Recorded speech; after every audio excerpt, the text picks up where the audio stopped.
자, 여러분 안녕하십니까? 우리 올해 ADSP 마지막 회차라고 할 수 있는 39회차 우리 합격을 위한 메타버스 라이브 강의를 진행하도록 하겠습니다. 저는 2시간 동안 여러분과 함께 강의를 진행할 김계철 강사입니다. 여러분 만나뵙게 돼서 반갑습니다. 자, 먼저 우리 강의를 진행하기에 앞서서 먼저 제 오디오 상태 확인해 보도록 합니다. 제 목소리 잘 들리시면 채팅창에 1번 채팅 올려주도록 합니다. 자, 채팅창에 제 목소리 잘 들리시면 채팅창에 1번 올려주시면 감사하겠습니다. 네, 감사합니다. 네. 네, 감사합니다. 네. 자, 먼저 메타버스 라이브 강의 잠깐 먼저 소개를 해드리고 진행을 하도록 하겠습니다. 자, 우리 ADSP 39회차 시험이 한 3주 정도 남았다라고 할 수가 있겠습니다. 또한 우리 연휴가 좀 길었죠. 따라서 여러분이 아마 이래독하시지 않는 분이 상당히 많다라고 가정을 하고 진행을 하도록 하겠습니다. 하지만 3주 동안 열심히 하시면 여러분 한 번에 ADSP 라이센스 취득할 수 있다는 것도 강조해서 말씀드리도록 합니다.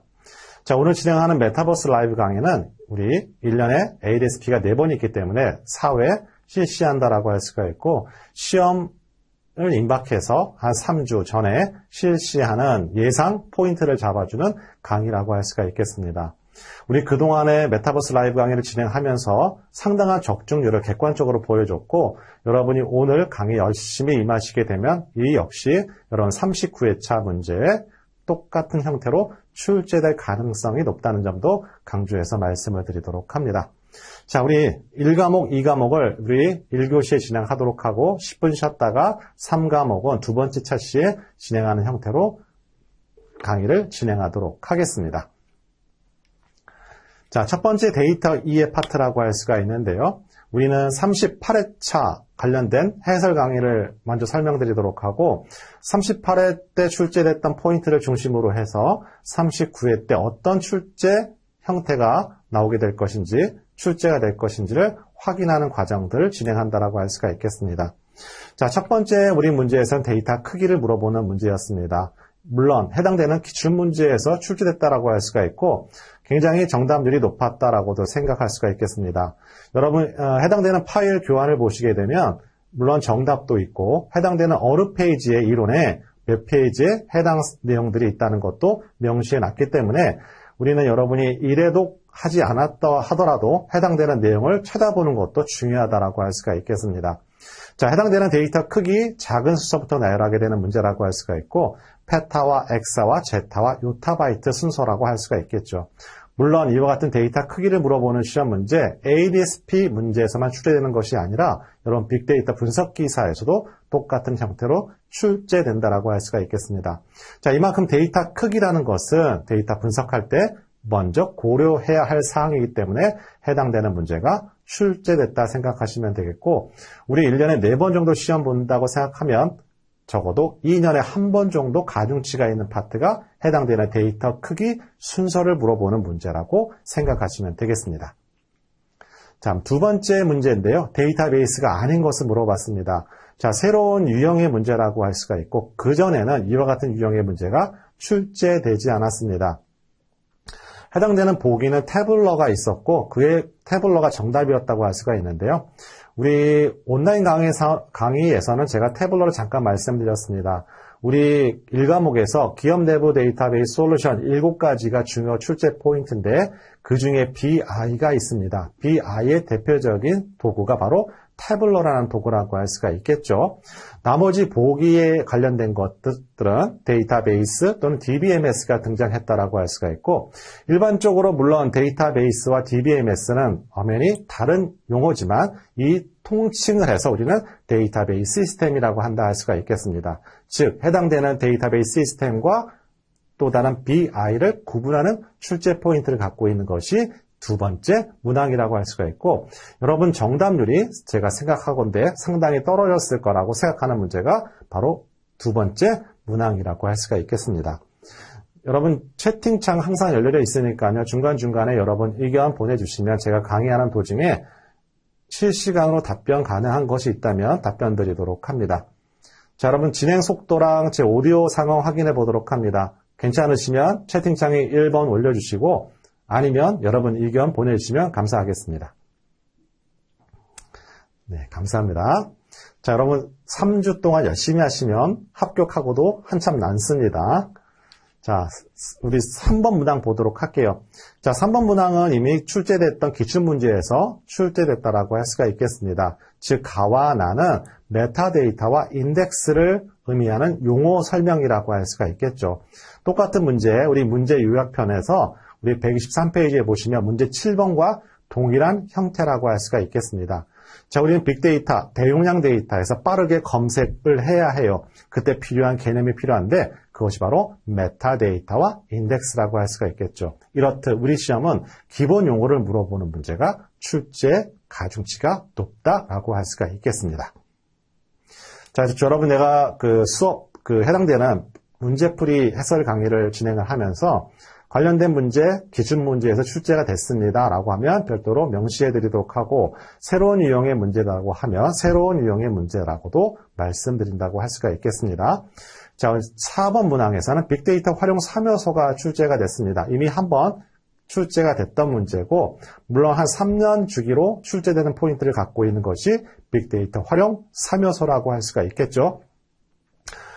밑에 나와 있는 것처럼 빅데이터 활용 3요소는 데이터와 기술, 인력이라고 할 수가 있는데 해당되는 프로세스가 틀린 오답 보기로 출제됐다라고 할 수가 있겠어요. 자, 이와 같은 4번 문항은 절대 틀려서는 안 되는 문항이고, 하지만 여러분 1과목, 2과목 이런 요소를 물어보는 문제가 따로 편성이 되어 있기 때문에 이 부분들은 여러분 시험에 임박하셔서 다시 한번 더블 체킹하는 거 필요하다는 말씀 강조해서 말씀드리도록 합니다. 자, 5번은 늘상 나왔던 출제 문제, 기출 문제라고 할 수가 있겠습니다. 자, 데이터 사이언티스트의 역량은 크게 하드 스킬과 소프트 스킬 구분할 수가 있는데 우리 시험 문제 출제 포인트는 소프트 스킬에 있습니다. 세 가지 소프트 스킬을 기억하고 있느냐, 못하고 있느냐 문제라고 할 수가 있고, 해당되는 통찰력 있는 분석, 설득력 있는 전달, 협력 및 다 모두 다 소프트 스킬이고, 해당되는 빅데이터 이론 지식은 하드 스킬이라고 할 수가 있겠습니다. 절대 틀려서는 안 됩니다. 그죠? 다음 6번 문제, 데이터베이스의 일반적인 특징이라고 할 수가 있는데 출제 유형이 약간 변화되고 있습니다. 물론 이 해당되는 6번 문항도 기존 기출문제에서 크게 벗어남이 없다라고 할 수가 있는데 우린 과거에는 단순하게 데이터베이스의 특징 4가지 또는 DW, 데이터 웨어하우스 특징 4가지를 물어봤다 한다면 요즘 출제되는 유형이라고 한다면 각각 데이터베이스의 4가지 특성에 관련돼서 세부적인 특징을 물어본다라고 할 수가 있겠습니다. 자, 여기서 보시면 데이터 통합성이라는 것은 데이터가 중복됨을 의미한다라고 오답 보기 출제가 됐다라고 할 수가 있듯이 앞으로 우리 시험 문제에서는 각각 특성별로 올바른 해석을 하는 문제가 출제된다, 예상해 보면 된다라고 할 수가 있겠습니다. 또한 바꿔서 얘기한다면 이와 같은 데이터베이스 특성 또는 데이터 웨어하우스의 특성 관련해서 단답형으로도 출제될 가능성이 있다는 것도 여러분 꼭 기억하셔야 되고 준비하셔야 된다는 것도 말씀드리도록 합니다. 자, 7번은 빅데이터 위기 요인 3가지와 관련된 부분이 출제가 됐다라고 할 수가 있겠습니다. 당연히 빅데이터 위기 요인 첫 번째 사생활 침해가 있고, 두 번째는 책임 원칙의 훼손이 있고, 세 번째는 데이터 오용이 있습니다. 그죠? 자, 이와 같은 문제, 이 3가지를 벗어나는 4번째 문제가 바로 익명화라고 할 수가 있겠죠. 자, 익명화는 또 여러분이 알고 계셔야 될 포인트가 뭐가 있다? 자, 사생활 침해에 관련된 이걸 방지하기 위한 방법 중에 하나가 익명화라는 단어가 등장한다라고 할 수가 있겠습니다. 자, 이렇듯 빅데이터 위기 요인과 통제 방안은 무조건 출제 가중치를 갖고 있는 포인트라고 할 수가 있겠습니다. 따라서 39회 때는 빅데이터 위기 요인을 물어볼 수도 있겠지만 이거에 관련된 통제 방안을 연결하는 문제가 출제될 가능성이 상당히 높다라고 할 수가 있겠죠. 자, 8번 문항 보도록 합니다. 자, 8번 문항 기존에 나왔던 출제 포인트에서 크게 벗어남이 없고 단 하나 출제 유형이 바뀌었다고 한다면 사례를 들어서 4가지 본질적인 변화가 만나를 출제되었다라고 할 수가 있겠습니다. 우리 교환해 보시면 하단에 빅데이터가 만들어낸 본질적인 변화, 우린 과거에는 단순하게 사전 사후, 표본 전수, 질보다 양, 인구화에서 상관관계만 물어봤다면 우리 해당되는 케이스별 수능 형태로 보여지게 되면서 이와 같은 사례를 통해서 이와 같은 본질적인 변화가 오답인지 또는 정답인지를 고르는 형태가 유형이 바뀌었다라고 할 수가 있겠죠. 자, 나와 같은 것은 표본 샘플링 기법, 표본 추출이 발달된 것이 아니라 전수조사로 바뀌어야 되는 것이고, 라 같은 경우에는 인과관계에 더 집중하는 것이 아니라 상관관계로 바꿔야 될, 키워드가 바뀌어야 할 문제폭이라고 할 수가 있겠습니다. 자, 9번 우리 기업 내부 데이터베이스 솔루션 7가지 무조건 출제가 된다. 그 중에서 어떤 것이 출제가 될지 모르겠지만 OLTP, OLAP, CRM, SCM, ERP, BI, BA는 반드시 출제 포인트를 갖고 있습니다. 자, 우리 9번에서는 SCM이 출제가 됐으니까 SCM은 제외하고 나머지 것들이 출제될 가능성이 있고, 우리 순번호로 따지자면 주기성을 갖고 있다면 ERP 아니면 CRM이 나올 가능성이 상당히 높은 포인트를 갖고 있는 것이 9번 단답형 문항이라고 할 수가 있겠습니다. 자, 10번 우리 DIKW 계층적 피라미드 구조에 관련된 부분이라고 할 수가 있겠죠. 절대 틀려서 안 되는 문항이라고 할 수가 있겠습니다. 그럼 우리 그동안에 나왔던 38회에 나왔던 출제 유형을 보게 되면, 자, 거꾸로 올라가 볼게요. 자, 새로운 유형이 문제라고 한다면 단 하나밖에 없네요. 그죠? 바로 2번 문항만 기존에 없던 새롭게 만들어낸 문항이라고 할 수가 있고, 따라서 평균적으로 1과목이 아마 여러분 7문항 전후로 또는 8문항 정도 평균 득점될 포인트를 갖고 있는 것이 38의 문제였다라고 할 수가 있겠습니다. 그러면 이와 같은 38의 출제 포인트를 기반으로 해서 39에는 어떤 것들을 출제될 수 있을지를 확인해 보도록 하겠습니다. 자, 첫 번째, 우리 1과목에서는 정량적 데이터와 정성적 데이터가 출제될 순번이라고 할 수가 있겠습니다. 따라서 정량적 데이터의 특징, 정성적 데이터의 특징을 알아두고 단답형으로도 출제될 순번이라고 할 수가 있겠습니다. 자, 두 번째는 암묵지와 형식지의 상호작용 4가지를 출제될 가능성이 높다라고 할 수가 있습니다. 공통화, 표출화, 연결화, 내면화, 각각의 그 안에 들어있는 의미를 파악하는 거 중요하다라고 할 수가 있겠죠. 자, 세 번째는 우리 앞에서 데이터베이스가 나왔기 때문에, 자, 우리 39회차 때는, 자, 39회차 때는, 여러분 교환이 없으신 분도 계신가 봐요. 그죠? 자, 39회차 때는 DW와 데이터 웨이크, 데이터 마트가 나올 가능성이 높습니다. 왜? 38회 때는 데이터베이스가 출제가 됐잖아요. 그죠? 따라서 데이터 웨어하우스의 4가지 특성 확인하는 거, 데이터 마트와 DW를 구분하는 거, 그 다음에 마지막 데이터 레이크를 물어보는 단답형 문제가 출제가 될 수가 있습니다. 이 점 강조해서 말씀드리도록 합니다. 자, 네 번째 우리 38회 때는 뭐가 나왔어요? SCM이 나왔으니까 SCM을 제외하고 나머지 기업 내부 데이터 솔루션은 출제될 가능성이 상당히 높아요. 그 중에서 단답형으로 출제될 가능성이 높기 때문에 이번 포인트에선 ERP와 CRM이 나올 가능성이 상당히 높다라고 할 수가 있겠습니다. 자, 다섯 번째 빅데이터 기능 4가지가 있는데요. 교재에 보시면, 자, 이번 파트에서는 세 번째와 네 번째와 관련된 부분이 출제될 가능성이 높습니다. 빅데이터 렌즈는 현미경에 의미하는 렌즈죠. 그때 앵그램 비어가 대표적 사례고, 빅데이터 플랫폼을 정의를 물어보는 문제가 출제될 가능성이 있습니다. 또한 빅데이터 플랫폼에 해당되는 거 여러 가지가 있잖아요. 그죠? 뭐 페이스북도 있고, 자, 이와 같은 사례를 올바르게 연결하시기를 꼭 기억하시기 바랍니다. 다음 6번째, 빅데이터를 같이 산정이 어려운 이유 3가지가 있습니다.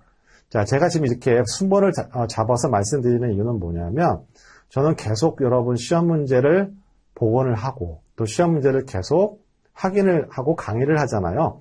그러면 저도 모르게 어느 순간에 시험 문제 포인트가 주기성을 갖게 되는 것도 알게 되고, 어떤 난이도 형태로 해서 조절되는 걸 그냥 알게 됩니다. 그래서 이와 같은 걸 넘버링으로 정해서, 물론 여러분이 많은 걸 알면 좋겠죠. 하지만 여러분 시간이 굉장히 제약되어 있다고 생각이 들고, 가장 가성비 있게 학습할 수 있도록 우리 메타버스 라이브 강의는 진행한다라고 생각하시면 되겠습니다.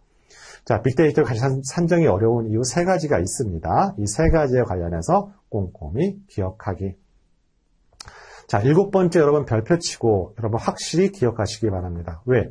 빅데이터 활용 테크닉이 7가지가 있습니다. 여러분, 연관규칙 학습부터 시작해서 사회 관계망 분석까지 있어요.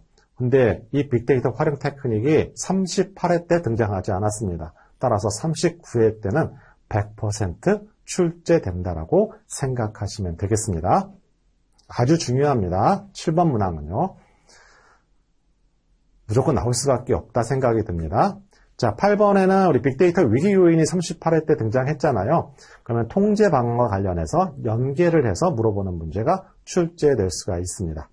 다음 넘버링 9번에 보시면 데이터 3법이 있습니다.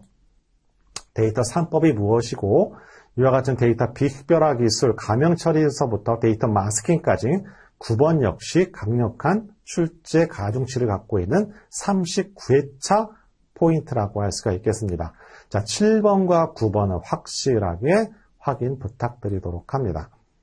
자, 10번 문항에서는 데이터 사이언티스트 역량을 38회 때 등장했다면 39회차 때에서는 데이터 사이언스 계열의 문제가 출제될 가능성이 높습니다.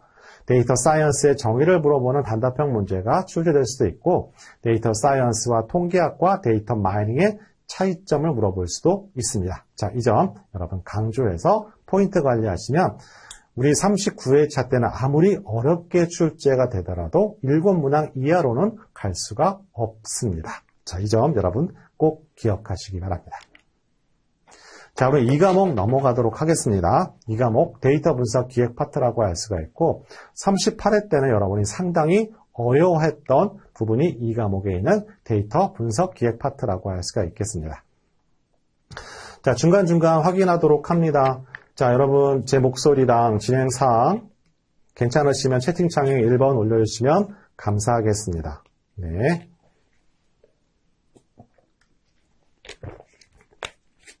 이번 강의는 연휴에 이어서 진행하기 때문에 과거에 비해서 홍보도 약간 적었던 것 같고 하지만 여러분 이 시간에 저랑 같이 수업을 하고 여러분 필기를 한다는 것 자체가 여러분 가장 빨리 이번 차시에 ADSB를 합격할 수 있는 방법이라고 자신 있게 말씀드리도록 합니다.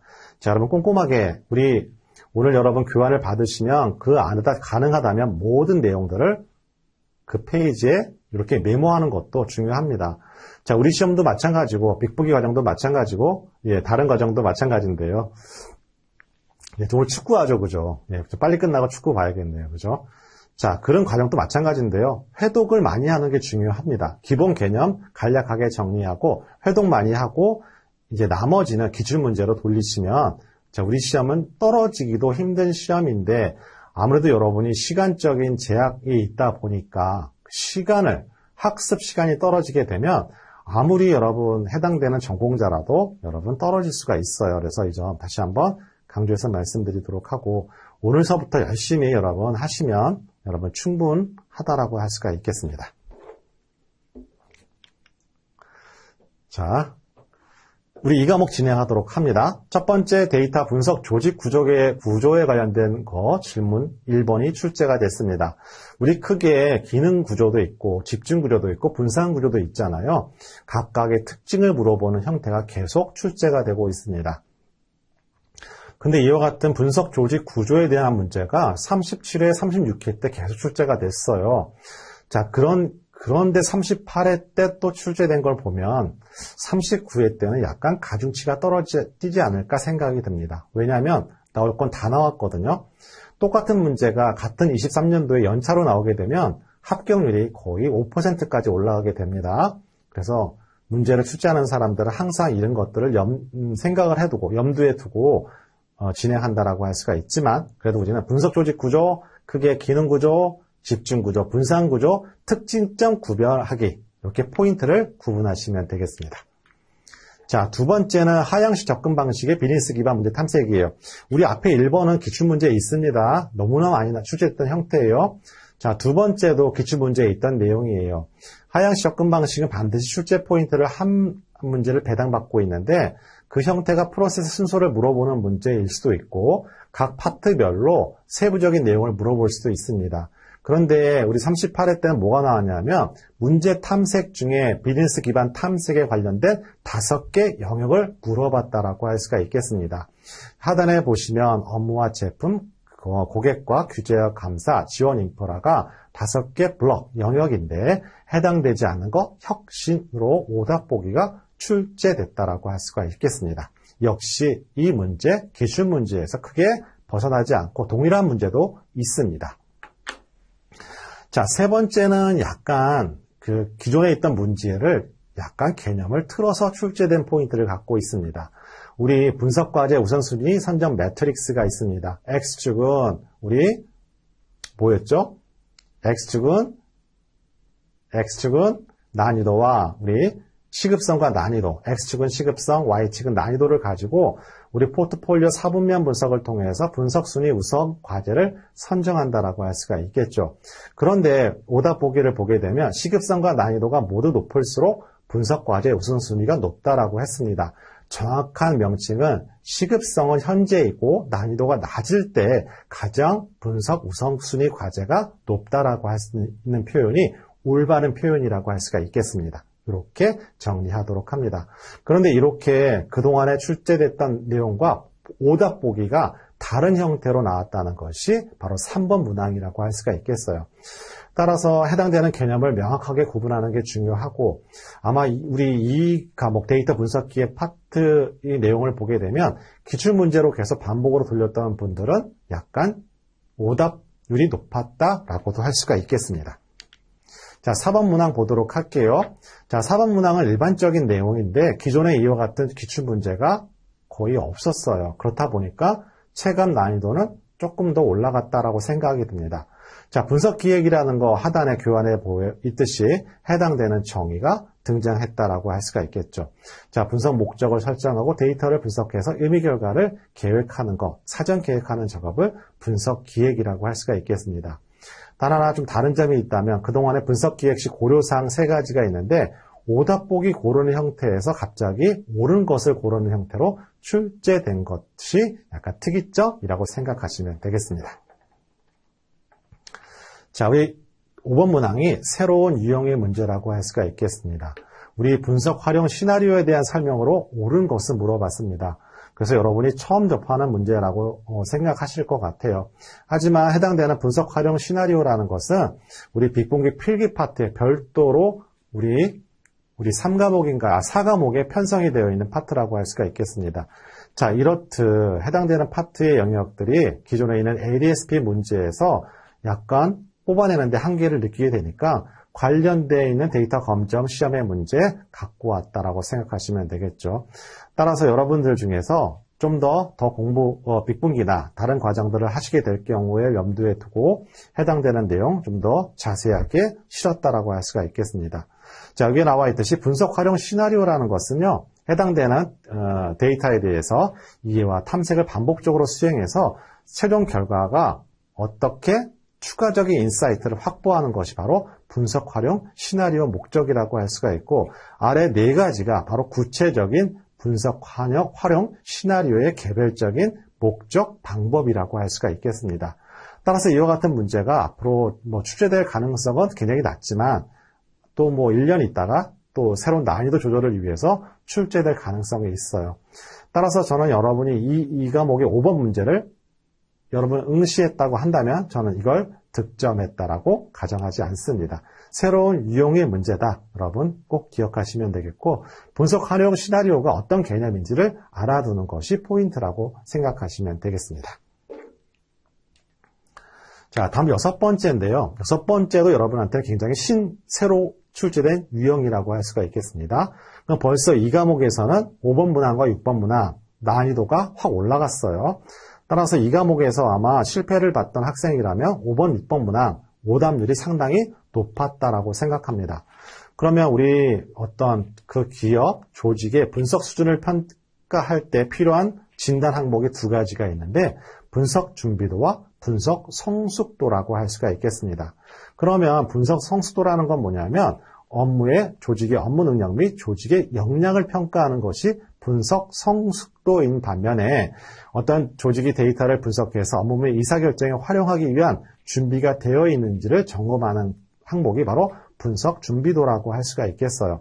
그렇기 때문에 분석 준비도는 진단 영역별로 세부 항목에 대한 수준을 파악해 볼 필요가 있다라고 할 수가 있고 보기에서처럼 케이스별로 이렇게 세부 항목에 대해서 비교 분석하는 것은 분석 준비도에 대한 영역이다라고 해석하시면 되겠습니다. 그런데 이렇게 분석 준비도와 성숙도를 하게 되는 것은 궁극적으로 두 가지 목표가 있는데요. 교환에 나와 있는 것처럼 이 진단을 통해서 미래의 목표를 어떻게 정할지가 첫 번째 포인트고요. 두 번째, 자, 여기 나와 있는 것처럼 데이터를 활용한 분석의 경쟁력 확보를 위해 어떤 영역에 선택과 집중을 할 것인지를 확인하는 것, 이게 바로 해당되는 분석 준비도와 성숙도를 하게 되는 두 가지 목적이라는 것까지 알아두는 게 포인트라고 생각하시면 되겠습니다. 자, 일곱 번째, 자, 이번 문항에서는 분석 준비도와 성숙도가 출제 가중치가 높았네요. 그죠? 하지만 분석 준비도와 성숙도는 또 38회 때 한 문항 또 존재한다라고 할 수가 있고, 원래 반드시 한 문항 배정받고 있는 것이 분석 준비도와 성숙도였지만 이번 38회 때는 굉장히 출제 빈도가 높았다라고 할 수가 있겠습니다. 자, 7번 문항도 그냥 대충 준비했던 분들이라면 오답률이 높았다라고 생각해요. 우리 분석 준비도와 성숙도 네 가지 형태에 따라서 높고 낮음에 따라서 2x2 네 가지 케이스가 존재하게 되고, 제가 저번 차시 메타버스 강의할 때 적어도 분석 준비도와 성숙도가 높을 때랑 분석 준비도와 분석 성숙도가 낮을 때는 꼭 기억해야 되고, 출제가 되면 단답형으로 나올 수 있다라고도 설명드렸던 내용이라고 할 수가 있겠습니다. 하지만 우리 시험 문제 38회 때는 객관형으로 출제된 것만 달랐다라고 할 수가 있겠습니다. 정답은 준비형이라고 할 수가 있겠죠.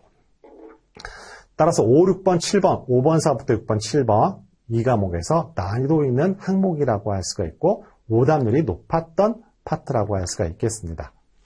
자, 8번 문항을 보도록 할게요. 자, 분석 마스터 플랜의 우선순위 고려 요소에 해당되지 않는 것을 물어봤습니다. 자, 이미 여러 번 기출문제에 출제됐던 문제고 너무 정형화된 문제이기 때문에 절대 틀려서는 안 되는 문제고, 해당되는 거 세 가지 전략적 중요도와 비즈니스 성과 및 ROI, 실행 용이성에 따라서 적용 우선순위를 결정하게 되고, 그 다음 필터링, 업무 내재와 분석 데이터 적용 수준, 기술 적용 수준에 따라서 우리 분석 구현 로드맵 수립을 한다라는 것까지 기억하시기 바랍니다. 근데 38회 우리 8번 문항은 39회 때는 출제되지 않을 거로 생각이 듭니다.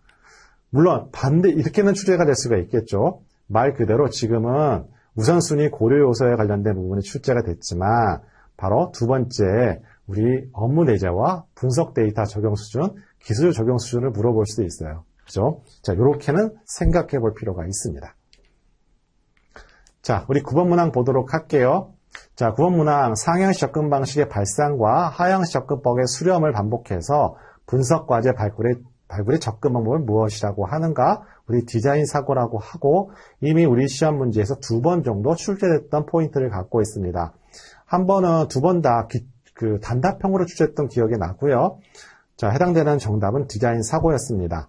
근데 여러분이 기억하셔야 될 건 또 하나 뭐가 있냐면 우리 디자인 띵킹 프로세스 중에서 상향시 접근 방식을 뭐라 합니다? 발산이라고 합니다. 데이터 기반을 통해서 문제를 재정의하기 때문에 그때 사용되는 용어가 다이버스란 용어를 기억하셔야 되고, 하향시 접근 방식은 답을 구해야 되잖아요. 수렴 단계라고 할 수가 있고, 우리는 한 용어로 컨버스란 단어를 꼭 기억하셔야만 합니다. 자, 10번 또 분석 준비도의 6개 영역 중에서 한 영역을 물어보는 문제가 또 등장했습니다. 자, 10번 문항 해당되는 분석 준비도 6개 영역 중에서 운영 시스템부터 시작해서 비주얼, 분석 환경까지 물어보는 거 IT 인프라 영역이라고 할 수가 있겠죠. 자, 이렇듯 제가 보기에는 우리 2과목 데이터 분석 기획 파트는 한 4과목 정도는 난이도 조절을 했기 때문에 아마 대충 하셨던 분은 6문제 정도 왔다 갔다 하는 문제가 정답률로 나왔던 문제가 38회 문제라고 할 수가 있겠습니다. 자, 이와 같은 38회에 출제된 포인트를 가지고 그러면 39회에는 어떤 것들이 출제 유형이 어떤 것들이 있는지 확인을 해보도록 합니다. 꼭 기억하시기 바랍니다. 첫 번째, 우리 분석 주제의 유형, 우리 38회 때 등장하지 않았죠. 우리 분석 주제, 목표, what을 알고 있느냐 모르고 있느냐 또는 how를 알고 있느냐 모르고 있느냐에 따라서 우리는 4가지 optimization, insight, solution, discovery 관련된 포인트를 우리 39회 때는 예상해 본다라고 할 수가 있겠습니다. 물론 객관형도 출제가 될 수가 있고요. 단답형으로도 출제가 될 수가 있습니다. 자, 두 번째는 적용 데이터와 반적용 데이터 서로 특징을 구분하는 문제가 중요하고 적용 데이터의 특징이라 할 수 있는 스키마가 있고 반적용 데이터는 메타데이터가 있습니다. 또한 반적용 데이터의 종류를 알고 있는 거 여러분 중요한 출제 포인트입니다. 또 하나 우리 RDBMS와 NoSQL 저장 방식에 따른 제품의 종류를 구분하는 것도 이번 차시의 출제 포인트라고 할 수가 있겠습니다. 자, 물론 기출문제에도 있고 바로 이런 포인트 꼭 확인 부탁드리도록 합니다. 자, 세 번째는 우리 빅데이터 분석 방법론과 같이 다양한 분석 방법론에 따른 프로세스가 세 가지로 구분하는데 폭포수 모델과 나선형 모델, 프로타입을 모델을 물어볼 순번 차례라고 할 수가 있겠습니다. 따라서 폭포수 모델의 특징, 나선형 모델의 특징, 프로타입 모델의 특징을 알고 있는 거 여러분 강조 말씀드리도록 합니다. 자, 네 번째, 이거 반드시 출제가 됩니다. 왜? 우리 앞에서 분석 방법론이 출제가 안 됐습니다. 따라서 KDD, CRISP-DM, 그 다음에 빅데이터 분석 방법론 세 가지 우리 여러분들 큰 부담이 되지만 지금 시점에서 여러분 하셔야지만 시험에 임박해서 암기가 가능하다는 것도 말씀드리도록 합니다. 또 하나, 우리 빅데이터 분석 방법론에 뭐가 있냐면 중요한 스텝들이 있습니다. SOW가 있고 WBS가 있고 또는 위험 계획을 어떻게 대응해야 되는지 회피, 전이, 완화, 수용이라는 거 기억하셔야 되고요. 또한 빅데이터 분석 방법론에 의사 코드가 어떤 태스크에서 발생하고 있는지 또는 의사 코드 정의를 내리는 거 중요합니다. 따라서 우리 39회서의 여러분 그 득점 사항은 넘버링 4번에 따라서 크게 좌우될 가능성이 많은 것이 39회차 출제 유형이라고 할 수가 있겠습니다. 자, 다음 5번 보도록 할게요. 자, 상향식 접근 방식과 하향식 접근 방식의 개념이 중요한데 우리 하향식은 일반적으로 문제 탐색 단계가 38회 때 등장했잖아요. 그죠? 그러면 순번 따지면 39회 때는 상향식 접근 방식의 순서를 물어보는 프로세스 순서를 물어보는 문제가 출제가 될 수 있고 또한 하향 접근 방식에서 세부적인 내용들이 있는데요. 자, 하향 접근 방식에서 문제 탐색에 있어서 중요한 오답 보기 형태가 출제가 되는데 세부적인 구현 및 솔루션에 중점을 두는 것이 아니라 어떤 가치에 중점을 두는 것이 올바른 보기입니다. 그런데 만약에 오답 보기에서 어떻게 나온다? 구현 및 솔루션에 중점을 둔다라고 하면 오답 보기고요. 두 번째, 하향식 접근 방식은 새로운 문제 탐색에 한계가 있는 거라고 할 수가 있겠습니다. 따라서 새로운 문제 탐색이랑 하향식 접근 방식이랑 절대 어울리면 안 돼요. 그죠? 자, 이와 같은 오답 보기가 출제될 가능성이 높아 보입니다. 다음 6번째는 분석 프로젝트는 5가지 추가 관리 사항이 있습니다. 5가지 관리 사항 중에서 마지막 5번째가 accuracy와 precision이라고 할 수가 있습니다. 아주 중요하고요. 39회 때 반드시 출제될 가능성이 높아요. accuracy와 정의와 precision의 정의를 내리는 거 중요하고 종종 질문하시는 분이 계시더라고요. 이거 우리 모형평가의 accuracy와 precision이 아닙니다. 우리 모델의 bias와 variance의 개념이에요. 따라서 accuracy와 precision, 올바른 정의를 내리는 거 중요하고 또한 일반적인 프로젝트 관리 방법 중에 시간에서 타임이 있습니다. 근데 이 타임은 타임 박싱 기법으로 운영이 된다라고 되어 있고 타임 박싱이라는 것은 철저한 통제도 아니고 일정한 관리를 안 하는 것도 아닙니다. 즉 아이터레이션 반복을 2번, 3번 하고 난 다음에 다음 단계 효율성이 가미된 시간 관리 개념이 타임 박싱이라는 거 여러분 꼭 기억하셔야 할 출제 포인트라고 할 수가 있겠죠.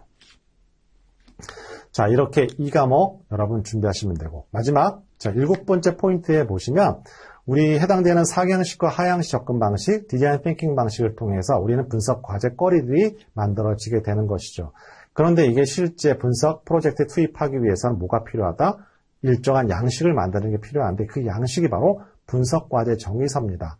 근데 분석 과제 정의서에 들어갈 항목들이 뭐가 있다고요? 여기 나와 있는 교환에 나와 있는 것처럼 뭐 분석 방법, 소스 데이터 여러 가지가 있습니다. 우리 시험 문제에서는요. 분석 과제 정의서에 들어가지 않을 항목하고 출제 포인트로 갖고 있을 수가 있습니다. 만약에 이것이 출제가 된다면 정답률은 상당히 떨어질 거라 생각이 듭니다. 다음 8번째인데요. 우리 시급성과 난이도에 관련된 건 계속 출제가 됐다라고 할 수가 있겠습니다. 또한 시급성과 난이도 개념을 내리는 것 중요하고요. 또 하나, 우리 이 관점에서 데이터 분석 체계는 교환에서 나와 있는 것처럼 우리 계속적인 반복을 하는 과정도 있고요. 순차적으로 반복하는 과정 등이 있어요. 따라서 우리는 혼합형을 우린 데이터 분석 체계를 적용한다라고 할 수가 있겠죠. 그런데 오답 보기에서 혼합형 하지 않고 반복적인 정렬 과정만 한다 또는 순차적으로만 진행한다라고 하면 100% 오답 보기라고 생각하시면 되겠습니다. 자, 9번째, 우리 분석 거버넌스의 체계 구성 요소 5가지가 있어요. 5가지가 뭐가 있는지 기록하기. 자, 10번째는 데이터 거버넌스의 구성 요소 있습니다. 역시 헷갈리는 부분이 있기 때문에 데이터 거버넌스의 구성 요소와 11번에는 반드시 여러분 39회차 때 등장할 문제입니다. 우리 데이터 거버넌스 체계 요소는 4가지가 있어요. 데이터 표준화부터 표준화 활동도 있고요. 데이터 저장소 관리도 있고 데이터 관리 체계 등이 있죠. 자, 11번 문항은 반드시 100% 출제가 될 겁니다. 특히 그것이 단답형으로 출제될 수도 있고 객관형으로 출제될 수 있느냐가 문제이지 39회에서는 이 문제가 벗어날 수가 없어요. 왜요? 원래 매회 나와야 되는데 38회 때 등장하지 않았어요. 어떤 누구가 보더라도 넘버링 11번 문제는 반드시 출제될 가능성이 높다라고 생각하시면 되겠습니다. 다음 12번 문제 분석 과제 관리 프로세스 수립이 있어요. 여러분 교재에 보시면 순서가 있거든요. 거기 분석 과제 관리 프로세스는 분석 발굴부터 시작해서 분석 모니터링까지 쭉 일련의 사이클이 있습니다. 그 순서를 알고 있는 거 마지막 여러분 난이도 조절하기 위한 부분이라고 할 수가 있겠죠. 자, 여러분 ADSP를 한 번에 합격하는 방법은 생각보다 좀 간단한데요. 일단 1, 2과목을 여러분 오늘 강의 끝나고 난 다음에 오늘 너무 피곤하니까 축구도 봐야 되고 하니까 일단 1, 2과목을 여러분 해당되는 교환에 깔끔하게 정리하도록 합니다. 물론 교재를 통해서 정리할 수도 있겠지만 우리는 반복 해독이 중요하기 때문에 해당되는 교환에다가 여러 가지 출제 포인트를 다 옮겨 놓도록 합니다. 그리고 지금은 기출문제를 풀지 않도록 합니다. 우리 일주일 동안에는 계속 1과목과 2과목 디테일한 부분을 계속 반복 해독을 구현하도록 하고 우리 일주일 이후에 그 다음부터 기출문제를 보는 거예요. 기출문제를 보면서 기존에 내가 요약했던 포인트에 없다면 거기다 출제 키워드를 옮겨 적도록 합니다. 어쨌든 간에 교환이 됐든 뭐가 됐든 간에 좀 더 압축시킬 수 있는 별도의 나만 만들어낼 수 있는 포인트, 요약 포인트를 갖고 있는 게 중요하다고 생각이 듭니다. 그 이유는 왜 그러냐면 여러분이 다 시간이 많은 편이 아니잖아요. 그죠? 그러다 보니까 회독이 떨어지게 되면 문제가 섞여서 나오면 이게 어느 위치에 있는 문제인지를 위치 감각을 상실하게 되고 그러면 알고 있는 내용들도 굉장히 혼동하게 됩니다. 그래서 이런 부분을 방지하기 위해서 가능하다면 더 압축시켜서 요약하는 걸 여러분한테 추천드린다라고 할 수가 있겠습니다. 자, 이렇게 정리하시면 우리 2과목은 전체적으로 여러분이 목표로 하고 있는 해당 문항, 저는 1과목 7문항, 2과목 7문항 여러분 틀림없이 득점한다라고 할 수가 있고 그게 선행이 되면 3과목에서 약간 편안하게 가신다라고 할 수가 있겠습니다. 자, 우리 ADSP 시험, 빅데이터 분석기사도 마찬가지인데요. 자, 우리는 시험날 문제 풀러가는 게 아니라 내가 예상했던 것들이 어떻게 출제가 되어 있는지 확인하는 시험이 우리 시험입니다. 그래야지 마음이 좀 가볍고요. 끝나고 나서 약간 개운해진다라고 할 수가 있겠습니다.